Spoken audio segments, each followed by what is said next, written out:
do Senhor veio a Jonas, filho de Amitai, dizendo, vou lá para frente, levanta-se e vá à grande cidade de Nínive, pregue contra ela, porque a sua maldade subiu até a minha presença. Jonas se levantou, mas para fugir da presença do Senhor, para Tarsis, desceu a Jope, encontrou um navio que ia para Tarsis, pagou a passagem, embarcou no navio para ir com eles para Tarsis, para longe da presença do Senhor.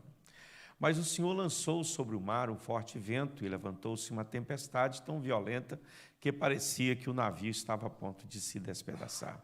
Então os marinheiros ficaram com medo e clamaram cada um ao seu Deus, lançando ao mar a carga que estava no navio para que ele ficasse mais leve.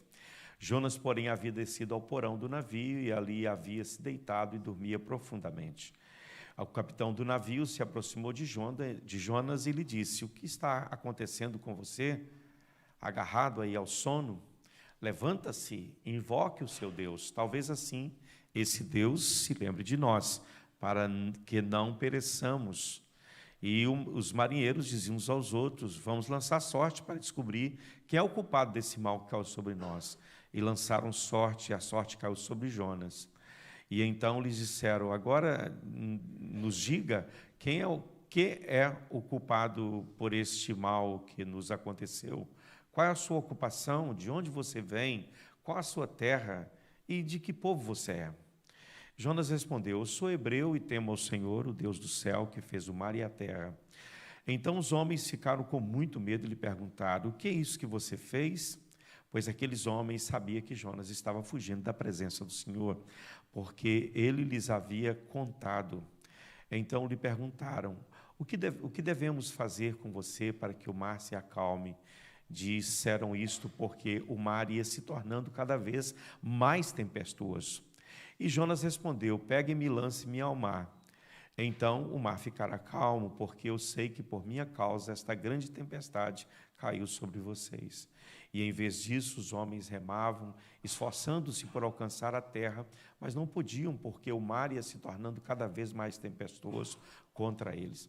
E então clamaram ao Senhor e disseram, Senhor, rogamos-te que não nos deixe perecer por causa da vida deste homem, e não faças cair sobre nós este sangue inocente, porque tu, Senhor, fizeste o que foi do teu agrado. E em seguida os marinheiros pegaram em Jonas e o lançaram no mar, e a fúria do mar se acalmou. E então esses homens temeram muito o Senhor e ofereceram sacrifício ao Senhor e fizeram ali votos. E o Senhor ordenou que um grande peixe engolisse Jonas, e Jonas esteve 3 dias e 3 noites no ventre do peixe. Mateus 12, 38, a partir do 38 até o 41, vamos ler também essa escritura, depois vamos orar e vamos meditar um pouco na palavra. Então, alguns escribas e fariseus disseram a Jesus, mestre, queremos ver algum sinal feito pelo Senhor. Mas ele respondeu, uma geração perversa e adúltera pede um sinal, mas nenhum sinal lhe será dado, senão o do profeta Jonas. Porque assim como Jonas esteve 3 dias e 3 noites no ventre do grande peixe, assim o Filho do Homem estará 3 dias e 3 noites no coração da terra. Verso 41. Os ninivitas se levantarão no juízo com esta geração e a condenarão, porque se arrependeram com a pregação de Jonas. E aqui está quem é maior do que Jonas. Amém? Vamos orar. Pai, em nome de Jesus, obrigado pela leitura da Tua palavra, que é poderosa, Deus. Tu certamente já falaste com os Teus servos por meio desta palavra lida, e agora, Deus, quando a porta da palavra, da meditação e da pregação será aberta, que o Teu Espírito tome a minha vida e também prepare cada coração para receber aquilo que Tu, ó Deus, tens preparado para nós e queres falar conosco nesta ocasião, nesta noite que Tu preparaste. Pai, obrigado pela vida de cada um dos Teus servos. Eu trago agora todo o pensamento cativo a Ti e os corações preparados para que o Teu Espírito tenha liberdade de agir na vida dos Teus servos, em nome de Jesus. Pode sentar, irmãos. Eu quero falar nessa noite um pouco a respeito do preconceito religioso. Eu sei que quando nós lemos e falamos a respeito da história de Jonas, não é? O que vem na nossa mente é a história de um homem que recebeu uma incumbência, né, para cumprir uma missão, e ele foge, não é? Foge, vai noutra direção, E por conta dessa sua fuga e dessa sua desobediência, Deus então faz com que, né, uma embarcação onde ele estava dentro, ela acaba quase afundando, conforme o texto que nós lemos. Ele é lançado no mar, o grande peixe o traga, não é? Isso é a história que a gente aprende lá na escola dominical. E depois o peixe vem e solta ele ali na praia, né? Não do mar de Nínive, porque Nínive não tem praia, não tem mar, mas no mar, certamente no Mediterrâneo, onde ele pegou a embarcação para ir para Tarsis. E ali então ele vai obedecer agora a ordem do Senhor, vai pregar naquela cidade, e pelo texto que segue, os capítulos que seguem, né? A cidade inteira vai se converter. E ele então fica muito bravo com isso, porque ele não gostou nada dessa situação. Pronto, mas eu gostaria de falar algo mais, eu gostaria de adentrar um pouco mais no pensamento e linkando essa história de Jonas, aquilo que Jesus vai falar mais tarde, quando os fariseus chegam para ele e dizem, olha, dá-nos um sinal, nós queremos ver da tua parte algum sinal. E Jesus ele é enfático, nenhum sinal será dado a esta geração perversa, que está pedindo um sinal, senão o sinal do profeta Jonas, não é? Assim como Jonas esteve 3 dias e 3 noites no seio, no ventre do grande peixe, assim também o Filho do Homem estará 3 dias e 3 noites no seio da terra. E Jesus, então, ele prossegue dizendo que os ninivitas se levantarão no dia do juízo contra aquela geração, a geração do seu tempo, e condenará essa geração. Por quê? Porque eles converteram com a pregação de Jonas, porém, aquelas pessoas que estavam ali não se converteram com a mensagem de Jesus. Jesus vai dizer, e eis que está aqui quem é maior do que Jonas. Amém? Quando nós pensamos, deixa eu só dar aqui uma pincelada a respeito do que quero falar. Quando nós pensamos em Jonas, não é? Muito pouco é conhecido a respeito desse homem, esse homem chamado Jonas. Não há muita coisa que fala sobre ele na Bíblia, né? A não ser lá no livro dos Reis, onde há uma menção dele como sendo um contemporâneo do profeta Eliseu. Já no final, né, do ministério do profeta Eliseu, vai aparecer aí uma menção de Jonas. Certamente Jonas foi aí contemporâneo do profeta Eliseu. Jonas certamente ele foi um grande profeta do Senhor, um homem certamente muito respeitado naquele tempo, não é? Ele recebe uma mensagem de Deus e nós o conhecemos. Quando fala de Jonas, o que a gente linka logo? Aquele homem que desobedeceu e foi jogado lá no mar, e o peixe lá vem e devora o Jonas, não é? Mas eu estava lendo recentemente que no meado do século XIX, um escritor escocês, ele escreveu um livro a respeito de Jonas, e esse livro tinha mais de 300 páginas, 359 para ser preciso, 359 páginas a respeito da vida desse homem. Uma mensagem poderosa sobre Jonas, que a gente passa por cima e só vê o peixe engolindo Jonas e o Jonas fugindo, né? E o que é interessante, né, que quando a gente presta atenção nessa história, e mais tarde, né, no tempo do Senhor Jesus, Jonas aqui é feito referência a Jonas em relação ao destino não somente do povo de Israel, mas da igreja em si. Eu vejo, por exemplo, no nosso tempo, a igreja, muitas vezes, quando falo de igreja, eu estou me referindo a denominações. Não conseguem, muitas vezes, avançar muito, e por vezes avançam, mas não conseguem ter continuidade nesse avanço. Por quê? Porque nós somos apanhados e toma conta de nós um grande preconceito religioso. Qual é a resposta que os homens dão à questão do preconceito religioso? Em primeiro lugar, existem aqueles que estão na igreja e que estão ali por afinidade, que estão ali porque um amigo convidou e o trouxe à igreja, pertencem a uma denominação X porque acha ali bacana, é gostoso o louvor, é gostoso estar lá, mas ele desconhece a profundidade, não é? E o que de fato aquela igreja defende, a fé daquela igreja, o credo daquela igreja, o embasamento espiritual daquela denominação ou daquela igreja que ele faz parte. Ele está ali e para ele tanto faz. Ele vai no domingo, assiste o culto, volta para casa e beleza, não é?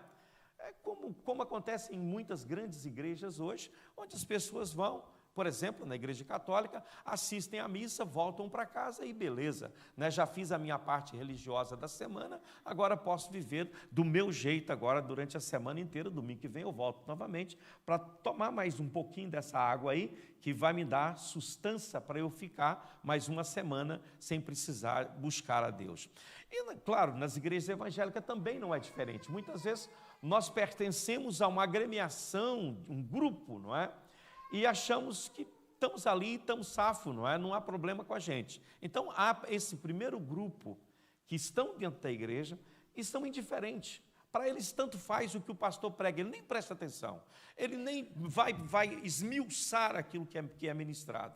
Ele ouve, acha bonito, volta para casa, pega 2, 3 frases ali que ele acha interessante, nem aplica, porque se aplicasse talvez até mudaria a vida dele, nem aplica, mas muitas vezes ele toma aquilo e fala, não, isso aqui é importante, anota lá na sua Bíblia, para dias depois, olha, eu estive lá naquele culto e ele falou isso, né? Mas para ele é indiferente quem vai pregar, que tipo de mensagem ele vai ouvir e o que vai ser ensinado a ele ali naquele dia. Então, são pessoas indiferentes.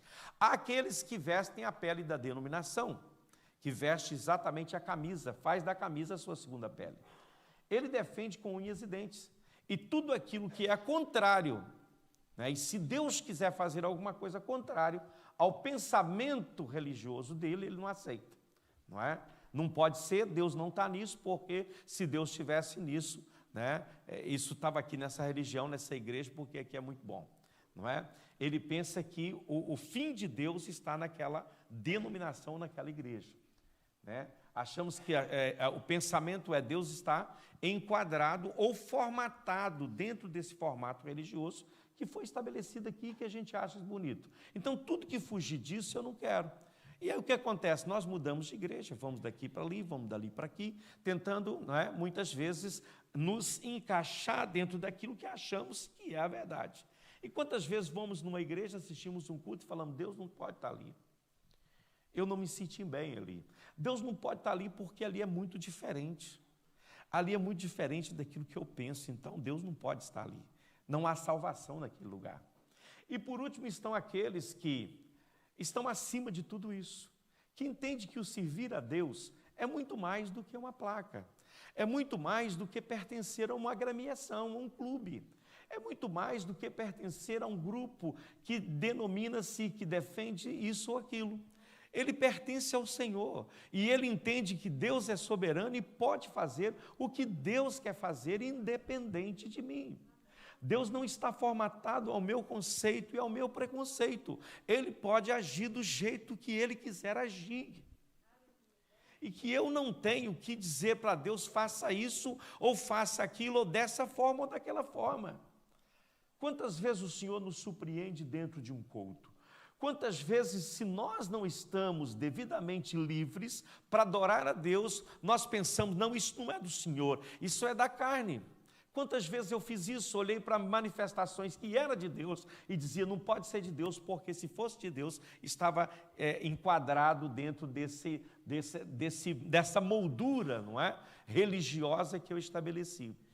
Então, esse homem Jonas, e não somente ele, mas todo Israel, eles tinham um formato religioso que Deus não poderia tratar com nenhuma nação mais, a não ser com a nação Israel. Então, quando Deus quer usar de misericórdia com algum outro povo, eles dizem, não pode. Eles não pertencem a Israel. Eles não fazem parte, não é?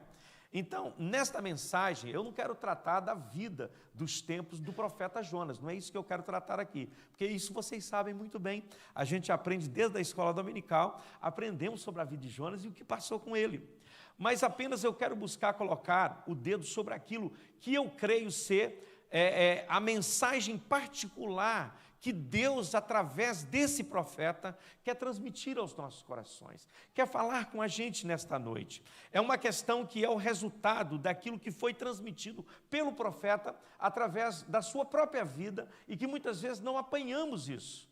Nós precisamos de um outro texto para nos ensinar o que de fato, que lição e que mensagem esse profeta quer trazer para nós. Quando você olha para a vida desse profeta, você fala, foi uma história. Não, não foi uma história. Isso aqui foi uma mensagem poderosíssima, não só para Israel, mas para nós hoje. Para que entendamos que Deus está no controle da história e não nós. Não é o homem que domina as coisas, não é o homem que determina, não é aquilo que eu faço ou que eu quero, é aquilo que Deus quer e é aquilo que Ele faz da forma que Ele faz. Não é Ele que diz em relação a Faraó, eu endureço a quem eu quiser e eu amoleço a quem eu quiser. Eu torno um coração duro ou mole se eu quiser fazê-lo, não é? Porque Ele é soberano, Ele é Deus, sim ou não? O nosso Deus é Deus, irmãos, Ele está acima de todas as coisas. Então não pode ser Deus isso, não pode ser Deus aquilo, não pode ser Deus aquilo outro. E nós criamos muitas coisas que dizemos que não pode ser Deus, e muitas vezes isso tem sido um entrave ao nosso crescimento espiritual e à nossa caminhada com Deus. O profeta passa a mensagem de Jonas, não era uma mensagem para aquele tempo, era uma mensagem que deveria permanecer. É uma mensagem para o nosso tempo. Esse profeta morreu há muitos anos atrás, mas a sua mensagem é real hoje para nós. Hoje ainda você pode parar e pensar a respeito da sua vida com Deus, porque essa questão de vida com Deus não depende de uma coletividade, isso é individual. Cada um de nós temos a nossa vida com Deus e a nossa comunhão com o Senhor, e às vezes a nossa vida está presa e amarrada, porque nós não aceitamos a soberania de Deus sobre as nossas vidas e sobre a história, amém? Então a mensagem de Jonas, ela é desafiadora para cada um de nós, e Jesus condicionou o destino de Israel e o destino da nação de Israel a exatamente a voz desse profeta, a voz desse homem. Então, qual é a mensagem de Jonas para todos os tempos e principalmente para o nosso tempo? Qual é a mensagem? Em primeiro lugar, nós devemos tomar nota a respeito da questão da singularidade que havia na vida de Jonas e havia na vida de Israel. E a mensagem que Deus deu a esse profeta era uma mensagem sublime, direta e objetiva. Vá a Nínive e anuncia. Fala isso. Não havia aqui o que questionar, não havia aqui o que pensar a respeito, simplesmente ele deveria ir fazer o quê? Pregar, é só isso. Vai e pregue a mensagem. Não é? Quantas vezes eu já fui convidado, e confesso que já tive esse problema do preconceito religioso. Muitas vezes fui convidado para pregar em determinadas igrejas que eu olhava e falava, mas eu não posso pregar ali, não é? Recentemente eu fui convidado para pregar numa igreja, num outro país aí, e eu disse para Deus, falei, Senhor, eu não vou pregar, eu não concordo com o que essa gente ensina, eu não concordo com eles são muito diferentes, eu não aceito isso, eu já passei disso para frente, né?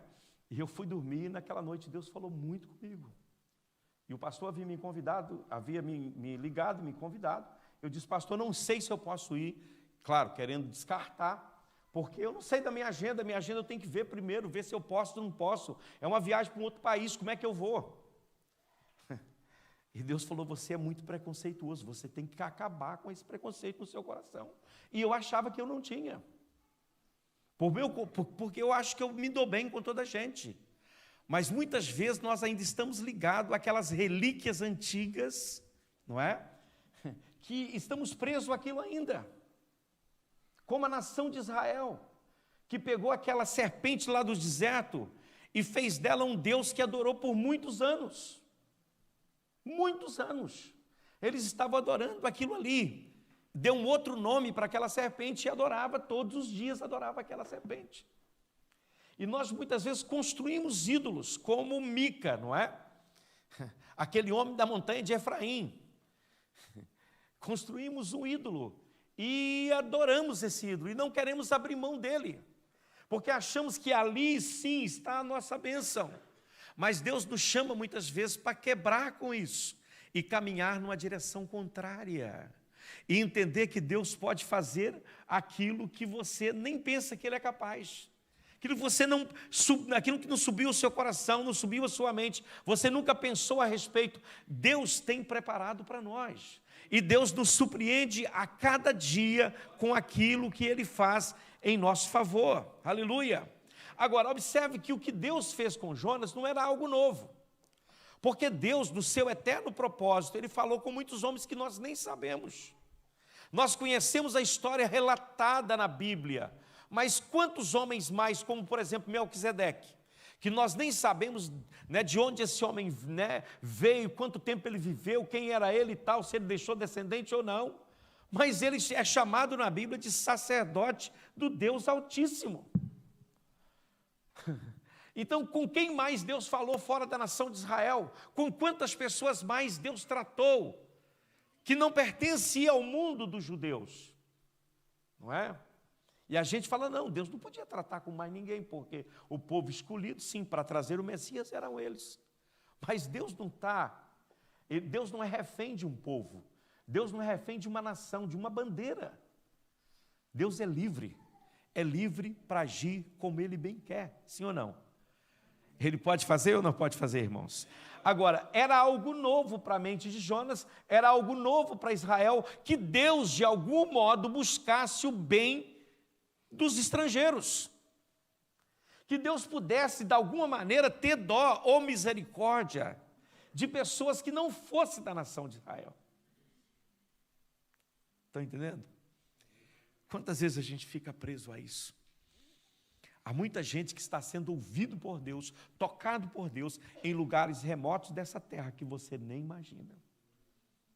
Quantas pessoas estão conhecendo Jesus da forma mais impensável, que estão crendo no Senhor e fazendo a vontade do Senhor. Aleluia. Deus age como Ele quer, meus irmãos. Ele é o Senhor, sim ou não? Aleluia. Eu estava no Brasil, conversava com um pastor, ele me falou algo. E quando ele me falou, eu falei, meu Deus, que mundo é esse que eu estou vivendo? Eu não posso aceitar uma coisa dessa. Eu não posso aceitar que um pastor haja dessa maneira, porque era contrário àquilo que eu imagino ser um pastor. E eu vou para casa mais uma vez, Deus fala, rapaz, você tem que deixar o preconceito. Você não está entendendo nada que eu estou falando contigo. Eu quero dizer que, acima de tudo, essa mensagem que eu estou pregando para vocês, ela é para mim. Mas é para cada um de nós. Porque muitas vezes nós limitamos Deus em nossa vida e encaixamos Deus dentro de um formato e Deus não está sujeito a nada disso, irmãos. Deus é Deus, entenda isso. E como Deus, Ele é soberano, Ele é poderoso, Ele está acima de tudo. Amém? Aquilo foi incomum para Jonas, foi novo para ele, assustou Jonas e fez ele fugir. Quando você leva a sério as coisas do Senhor, nós somos muito criteriosos, mas somos criteriosos muitas vezes dentro dos nossos conceitos, e Deus é maior que os nossos conceitos, Deus é maior do que todas as coisas, irmãos. Ele é maravilhoso, seja livre em nome do Senhor. Comece a pensar no que eu estou te dizer. Aleluia. Pregar para aquela nação era algo incompatível aos ideais, aos pensamentos da nação de Israel. Deus queria o pensamento de Israel é que Deus tinha desejo de destruir Nínive, não de salvar. Então, se você vai destruir uma nação, então para que avisá-los que você vai destruir? Não precisa avisar, porque se você avisar, certamente alguém vai se arrepender, e nós não queremos que ninguém se arrependa, queremos que todos morram. É ou não é? Vamos parar com esse negócio em nome de Jesus, amém, irmãos? Agora, foi um rompimento aqui, foi uma inovação, foi uma crise estranha, algo que quebrou a tradição. Eu tenho que lutar muito com essa questão eu estou na Assembleia de Deus há quase 50 anos, irmãos. Não é de ontem, tem gente aqui que nasceu, não é? E isso está muito impregnado na gente. A gente olha para os outros assim, não é? Com aquele olhar superior.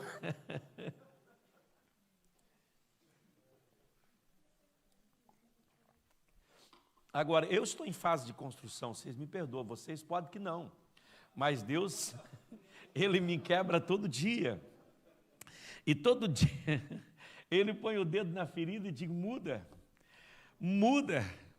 Porque eu sei, irmãos, eu estou certo que Deus tem algo grande para nossas vidas, para esse ministério, para esta igreja, e nós precisamos sair da caixa. Nós precisamos sair daquilo que são os nossos conceitos, nós precisamos abrir-se para as revelações de Deus e para aquilo que Deus quer falar. Aleluia, em nome de Jesus, aleluia. Deus, irmãos, tem planos e propósitos já estabelecidos. E quando Ele começa algo, Ele começa porque já terminou. Então, se Ele já fez, Ele conhece o fim no começo. Ele é Deus soberano, sim ou não? Amém. Aleluia. Deus não tinha planejado e Ele nem tinha intenção de que Jonas desobedecesse. Não era esse o pensamento de Deus. O pensamento de Deus era: eu estou dando uma ordem e o meu servo vai cumprir. Tão simples como isso. Porque a mensagem era singular e objetiva. Vai e pregue. E mais nada ainda. Não é?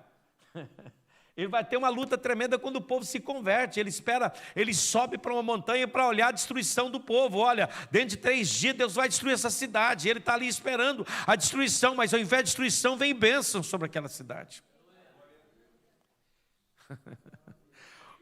Do rei até o servo, todo mundo jejua, até os animais jejuam. Que coisa extraordinária que aconteceu ali. E você acha que o coração de Deus não é um coração amoroso e terno, que quando alguém se humilha, seja ele quem for, ele não se volta para o humilde? A Bíblia diz que Deus está com o humilde e com o contrito do coração. Deus está ouvindo, aleluia, o clamor e o quebrantamento de pessoas que nós nem imaginamos. Nós nem imaginamos. Aleluia. Mas agora, irmãos, Deus não planeava a desobediência de Jonas. Mas em sua presciência, em sua soberania, Ele ordenou que fosse formada a própria configuração e a base de um milagre que seria muito maior, que era o milagre da ressurreição de Jesus. Aquilo que estava acontecendo com Jonas seria algo muito maior, seria uma ilustração de algo muito mais poderoso, que Jesus vai usar, aleluia, esse incidente da desobediência de Jonas, não é?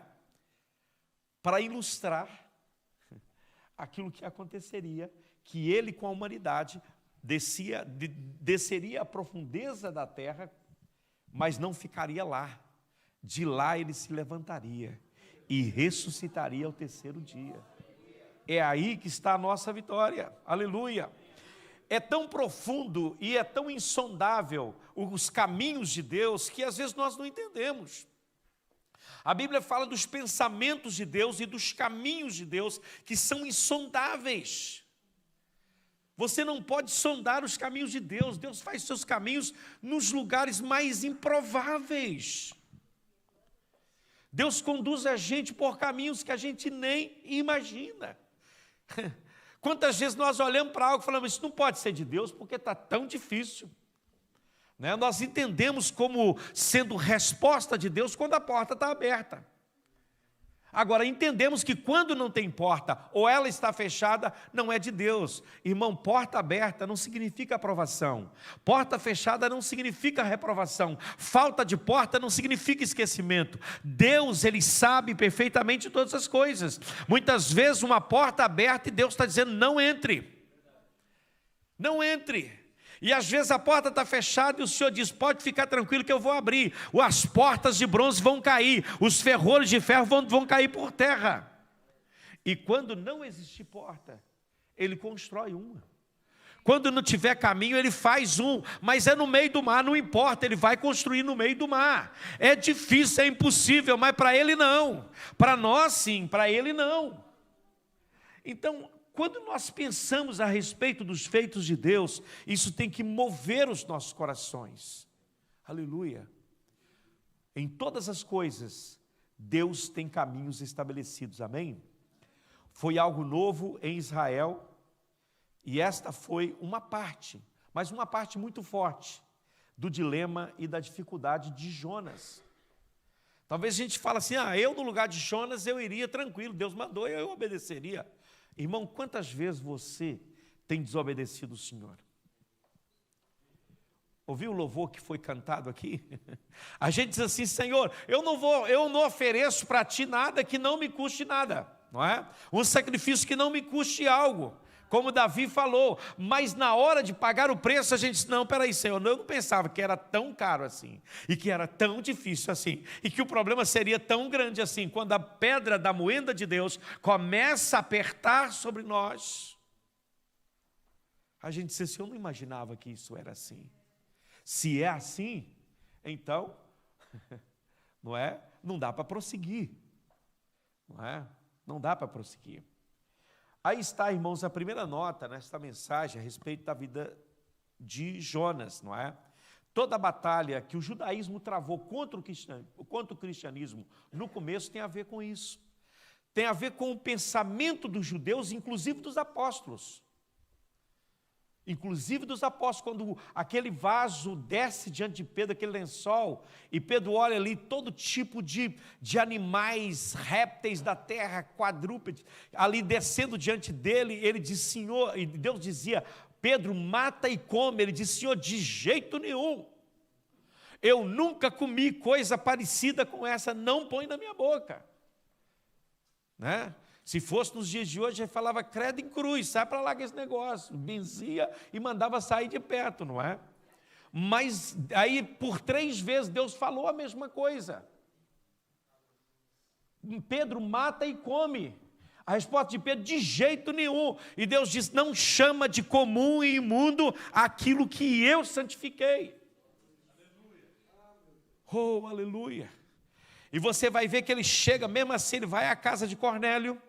A história continua, e chegando lá ele vai dizer: Cornélio, você sabe que não é certo para nós judeus comermos ou visitar a casa de um que não é judeu. Mas Deus pressionou-me de um jeito que eu não tive para onde ir, e eu tive que vir aqui. Então, já que eu estou aqui, por que vocês me chamaram? Diga lá o que vocês querem escutar. Aí o Cornélio conta a história e ele começa então a falar. O Espírito Santo fala: deixa agora que eu tomo conta do assunto. Eu só queria que você transmitisse a primeira parte da mensagem, o resto é comigo. Cai o Espírito Santo sobre eles. E eles ficam admirados: que negócio é esse? O Espírito Santo caiu sobre os gentios? Não pode. É ou não é? Não pode, esse negócio está errado. Eu pensei que esse mistério do Espírito Santo era só com nós, não era com eles. Então, quando Deus começa a agir, irmãos, a gente fica assim olhando e falando: peraí, mas como é isso? Como é isso?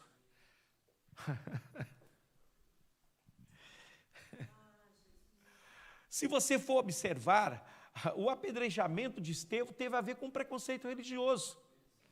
Quando Estevão fala a respeito disso, fala a respeito de Jesus, eles pegam em pedra e apedrejam o rapaz, né? É o perigo do preconceito. O preconceito em Israel e também o preconceito no cristianismo, como em qualquer outro lugar, simplesmente significa: Deus não pode fazer isso. Quando há preconceito em nosso coração e nós olhamos para algo e muitas vezes temos um formato de Deus, nós dizemos: Deus não pode fazer isso.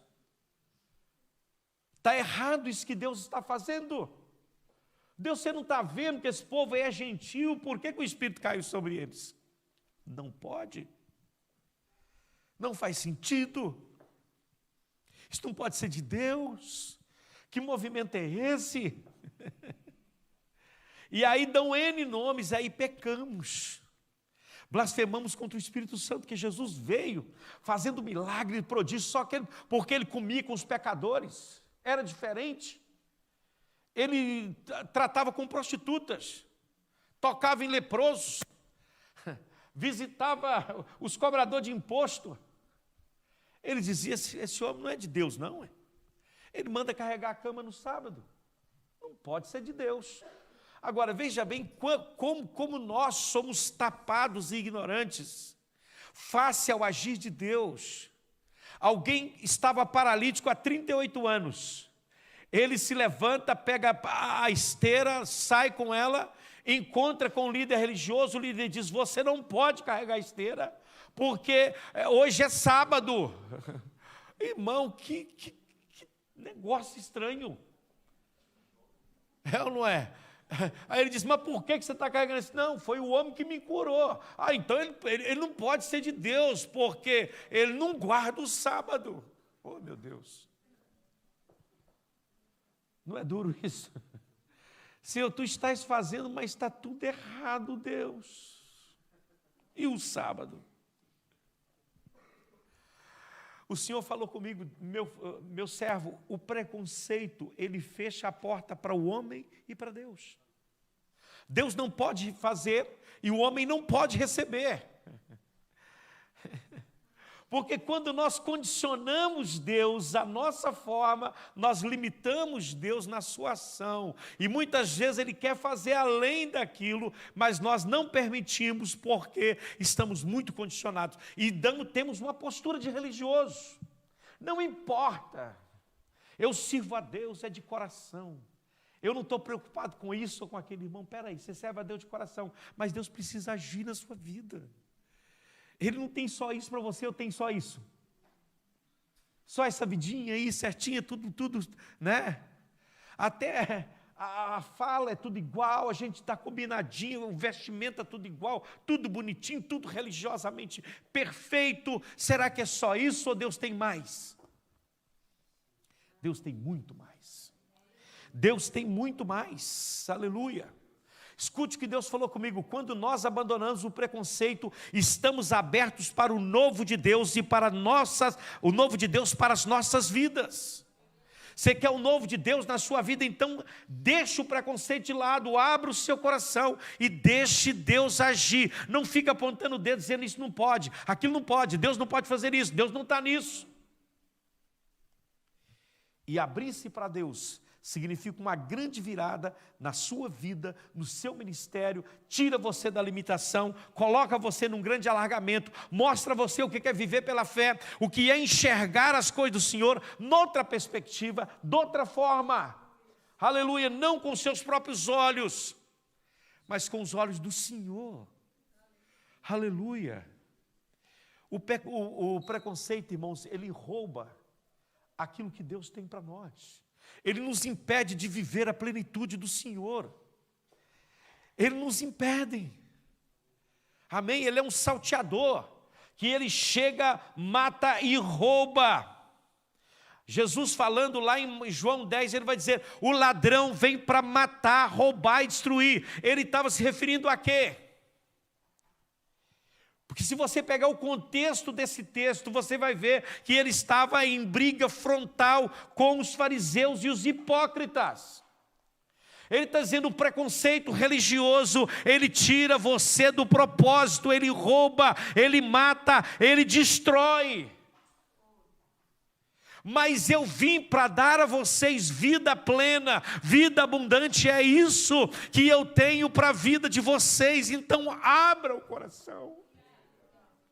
Porque quando você condiciona Deus, você não consegue estar atento. Eu não fui com a cara daquele pregador, ou ele não é de Deus, ou isso e aquilo, você já se fecha. Se Deus tinha que falar alguma coisa para você, não vai falar, porque você já se condicionou na defensiva em relação àquilo que Deus não pode fazer, e se fizer está errado. Essa é a nossa condição. Você vai ver isso em Natanael. Natanael disse assim, pode vir alguma coisa boa de Nazaré? Porque quando André falou que ele, olha, nós encontramos o Messias, quem é ele? É Jesus de Nazaré. Ele diz, pode vir alguma coisa boa de Nazaré? Pode vir. Ou seja, de Nazaré não vem nada bom, então não adianta você falar disso. Se ele não fosse um israelita em quem não há dolo, certamente ele teria ficado na volta de fora aqui. Mas Deus agiu. Isso nos leva e nos faz analisar os nossos preconceitos. Lembre-se de que o próprio Jesus, ele foi envolvido em preconceitos comuns, fortemente apoiados e que está documentado nas Escrituras Sagradas. Mas o fim das coisas mostra tudo. Onde estão os fariseus, os hipócritas? E aonde estão os verdadeiros seguidores de Jesus? Os fariseus, eles estão por aí, o espírito de fariseu está para todo lado. Mas aqueles fariseus não viveram para contar a história. Mas o Senhor Jesus é adorado em todos os lugares. Em todos os lugares. Irmãos, eu vou tentar terminar aqui, eu tenho mais 2 pontos para falar. O tempo está terminando ali. O preconceito, no caso de Jonas, significou uma falta de vontade em romper com os padrões estabelecidos em Israel. Às vezes falta vontade em nós entendemos que há. Entendemos que precisamos romper com isso. Nós precisamos viver uma vida diferente, gente. Deus tem mais para a gente, sim ou não? Não é só isso, irmãos. Eu tenho falado aqui muitas vezes, eu tenho insistido, eu tenho batido na tecla. Minha gente, Deus tem mais para nós, sim ou não? E nós precisamos romper com isso. Nós precisamos romper com essas ataduras. Estamos como Lázaro pós-ressurreição, mas ainda não foi tirado de nós a atadura, a gente não consegue andar bem. Estamos ressuscitados, mas não andamos bem. Saímos do sepulcro, mas não conseguimos andar bem. Deus tem falado muito comigo nesses últimos dias. Desatar e deixar ir. Vem para fora, sai de dentro de onde você está. Veja o que tem aqui fora. Aleluia, há uma vida em Deus, Deus te tirou da podridão do pecado, há uma vida, agora precisa ser desatado, essas ataduras precisam cair por terra, para que você possa andar bem, ver bem, comunicar bem, pegar bem, abraçar, aleluia, sentir o toque do Senhor em sua vida, aleluia. Os tratamentos de Deus para com Jonas e a mensagem deste profeta entre os demais profetas está falando exatamente como Deus reage ao exclusivismo. Quando você acha que sem você nada anda, fora da sua igreja não tem salvação, você menospreza a graça de Deus quando age assim. Você condiciona a graça de Deus a uma coisa muito pequena. A vida de Israel e de Jonas, o preconceito deles, né, estava fundamentado numa interpretação falsa, errada da eleição. Deus havia escolhido Israel sim, mas ele entendia isso errado. Como hoje muitas igrejas estão interpretando errado essa questão da eleição de Deus. Aquilo que Paulo ensina nas suas cartas. Não vou entrar no mérito disso, que seria muito profundo para a gente falar. Mas a eleição para Israel, e como para muitos hoje em dia, embora sendo perfeitamente verdadeiro, está intimamente ligado apenas à questão da salvação. E Deus não está falando apenas da salvação, Ele está falando da nossa vocação e da nossa vida aqui. Nós somos escolhidos para ser diferencial nesse mundo, mas não para nós mesmos, mas para Ele. E quando Ele quer agir, não tente impedir o agir de Deus, seja onde for. Não condicione Deus a apenas um grupo. Isso é errado, irmãos. Apenas uma ideia, uma forma de ver as coisas. É uma questão de vocação, de chamado. Aleluia. Quem você era quando Deus te chamou? Zero. O que você continua sendo? Zero, mas Ele na sua vida te fez ser coisa extraordinária, e através de você pode fazer coisa extraordinária. Não é por preciosismo seu, mas é porque Deus é poderoso e Ele escolhe a quem Ele quer, para fazer o que Ele quer, para a glória dEle. Aleluia, aleluia. Eles consideravam-se os tais, Israel, até hoje, não é? E há muita gente que embarca nessa aí. Para eles eram os primeiros e os últimos, não era nem Jesus. Jesus vem e acaba com esse negócio, eu sou o primeiro e o último. Eu sou o alfa e o ômega. Quem é o alfa e o ômega? Jesus. Quem é o primeiro e o último? Jesus. Não é Israel então? Não é Israel. O primeiro e o último chama Jesus Cristo. O alfa e o ômega se chama Jesus Cristo. Tudo começa e termina nele. Ele é o cubo, ele é o aro, ele está na circunferência, está no centro. Tudo começa nele, tudo termina nele. Nele, por ele, para ele, disse Paulo, são todas as coisas. Glória, pois, a Ele, aleluia, eternamente. Bendito seja o nome do Senhor, aleluia. Mas se é para quebrar, se Deus tem um propósito, e se é para quebrar, Ele vai fazer até um peixe, engolir um homem, ficar com ele 3 dias, e soltar ele depois na praia e sair andando para cumprir o propósito. Ele faz, Deus faz. Deus faz, irmão. Se é para te morrer, se é para quebrar, se é para mudar, se é para o novo de Deus entrar, se Deus tem um propósito, Ele vai quebrar mesmo, Ele vai fazer você abraçar os ferrolhos lá de baixo. Leia o capítulo 2, ele vai falar a respeito disso, que ele estava lá. Aleluia. Mas de lá ele orou a Deus, diz o texto, e Deus escutou a oração. Veja o que ele diz no final do capítulo 2, ele disse: ao Senhor pertence todas as coisas, tudo é dele, do Senhor é a salvação, a ele pertencem todas as coisas, não é a nós, irmãos. Nós vamos passar um dia e o povo vai continuar, aleluia, necessitado da salvação. E a salvação não vem de uma denominação, ela vem de Deus, ela vem do Senhor. Nós somos os canais de Deus. Se nos mantivermos fiéis, nós seremos os canais de Deus para transmitir a sua mensagem. Aleluia, aleluia, aleluia. Oh Senhor, deixa eu terminar aqui então com o meu último ponto. Teria muita coisa para falar. Chegamos finalmente ao final aqui, não é? Quando Jesus, lá em Mateus, capítulo 12, versículo 21, diz, versículo 41 diz: está aqui um que é maior do que Jonas. Olha lá, os ninivitas se levantaram no dia do juízo contra essa geração, porque se arrependeram com a pregação de Jonas. E aqui está, quem? Quem é maior que Jonas? Ele está aqui, irmão? Quem é esse maior? É Jesus, irmãos. Aleluia. Quando eu falo de final aqui, eu quero dizer que quando a batalha termina, né? Quando tudo termina, então Jonas, com base agora na ressurreição, porque esse homem morre. Ele talvez não morre no sentido da sua existência terminar, mas para ele tinha terminado. Pensa você dentro do ventre de um peixe 3 dias. Você tinha esperança? Mas de lá ele orou. E Deus ouviu.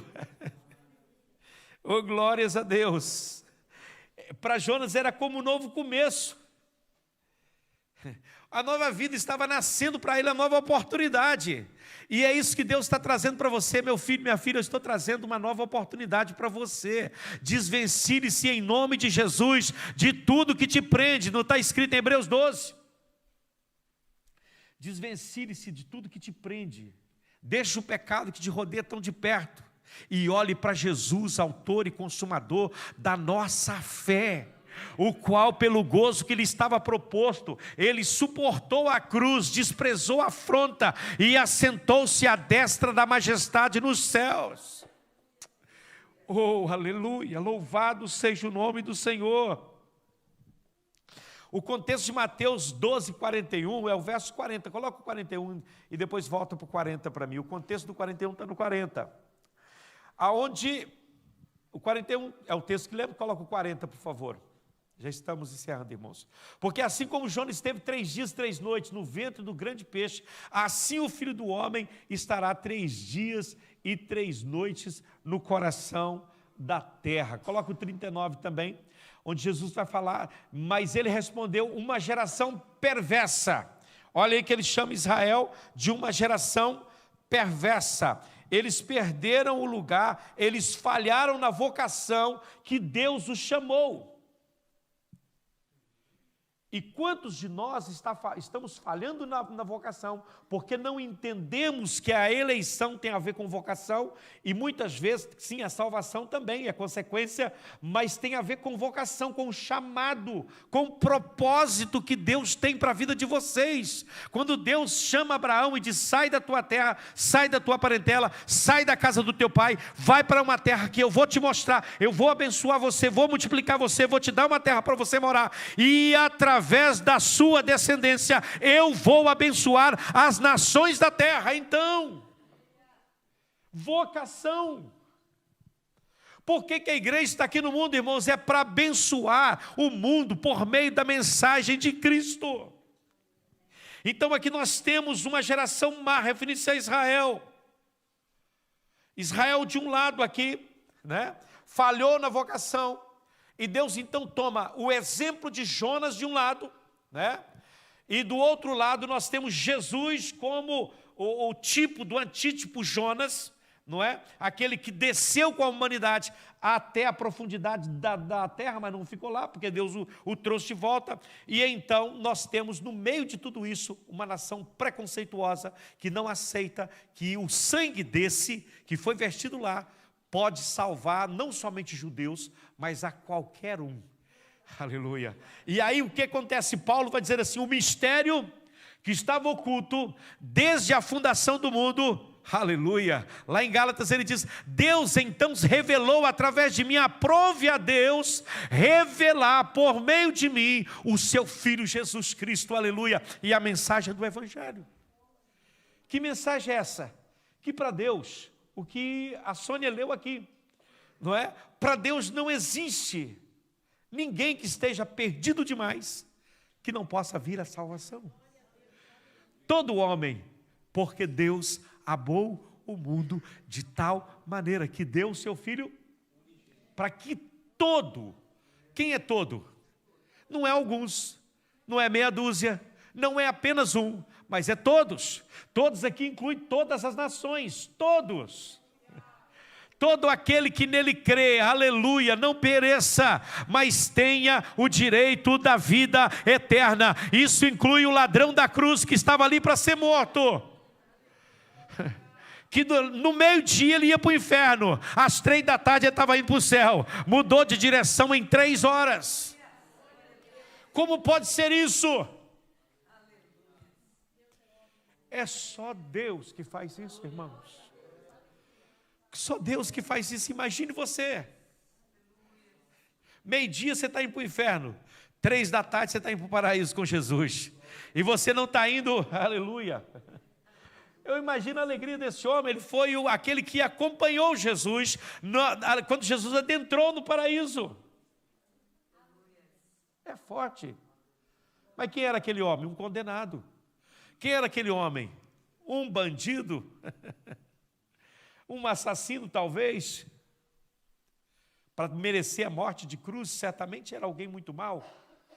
E Jesus disse: você vai estar comigo hoje lá no paraíso. Eu penso nessa grande ceia, eu penso nesse grande momento.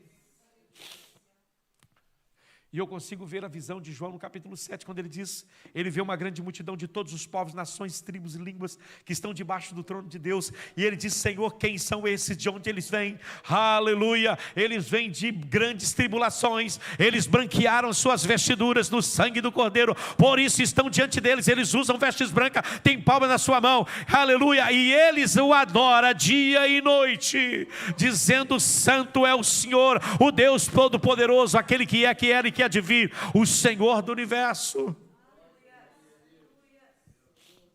Aleluia. Vamos ficar de pé, gente.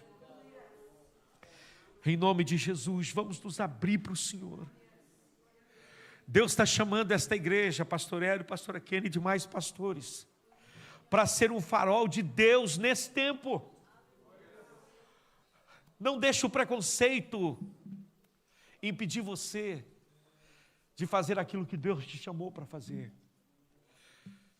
Deus vai mover na terra. Os improváveis vão estar ali naquele dia. Aquele que talvez você olhe e diz assim: esse não vai. Talvez ele pode estar. Jesus uma vez disse assim: muitos primeiros serão os últimos, e muitos que estavam por último serão primeiros. E ele fala de uma surpresa. O que vai acontecer com vocês quando vocês verem uma mesa colocada, Abraão, Isaac e Jacó, e algumas espécies terríveis aqui deste mundo sentado comendo com eles? Como é que vai ser a vossa cara quando chegar esse dia? Entenda, por favor, não estou fazendo apologia do erro. Que o errado está certo, não é isso que eu estou dizendo. O que eu estou te dizendo para você não limitar Deus nos seus feitos. Deus não está sujeito à mente humana. Deus não está sujeito aos conceitos humanos. Deus não está sujeito a muitas coisas que nós achamos que é. Ele é Deus, irmão. Ele é Deus. Você não pode colocá-lo em uma moldura e dizer: Deus, não passa disso. Uma vez um homem muito importante, ele tinha um coração igual ao de Deus. Ele disse assim: Senhor, eu moro num palácio e o Senhor mora debaixo de lonas. Eu vou construir uma casa para o Senhor. A palavra de Deus foi: que casa você vai construir para mim? Se nem os céus, nem o céu dos céus pode me conter, você vai construir uma casa para mim? Que negócio é esse? Os céus é o teu trono, a terra é o estrado dos seus pés. Você vai construir um trono, uma casa para mim? Eu não moro em casa feito por mãos de homem. Aonde eu habito? Eu habito com os contritos, com os humildes de coração, com aqueles que invocam o meu nome, com aquele que teme na minha presença. É com esse que eu habito. Aleluia. Não tente formatar Deus. Ele é muito maior que os seus conceitos. Ele é muito maior que os seus preconceitos. Ele é soberano. Ele é soberano, Ele é soberano, Ele é soberano. Exaltado seja a soberania eterna de Deus. Um homem justo, temente a Deus, se desviava do mal. Conhecia Deus de ouvir falar. E Deus pegou ele, deu nele uma quebrada. E no final, quando ele achava que era muito justo, Deus falou: onde você estava quando eu fiz isso, quando eu fiz aquilo, quando eu construí isso, quando eu construí aquilo? O homem ficou mudo diante de Deus. E a palavra que ele podia dizer é o seguinte: Senhor, antes eu te conhecia de ouvir falar, mas agora os meus olhos te contemplam. Aleluia. Tu és justo quando julgas, é puro. Oh meu Deus, quem é o homem para que te lembres dele? Quem é o filho do homem para que o visites? Mas ele nos visita, irmãos. Quando você se quebranta diante dele em humildade, ele vai lá, ele visita você, ele fala com você. Essa manhã foi tão lindo. 4 horas da manhã, quando o Senhor entrou assim no meu quarto, eu estava acordado e Deus começou a falar comigo. Eu disse: Deus, quem sou eu para que tu fales comigo desse jeito? Quem sou eu?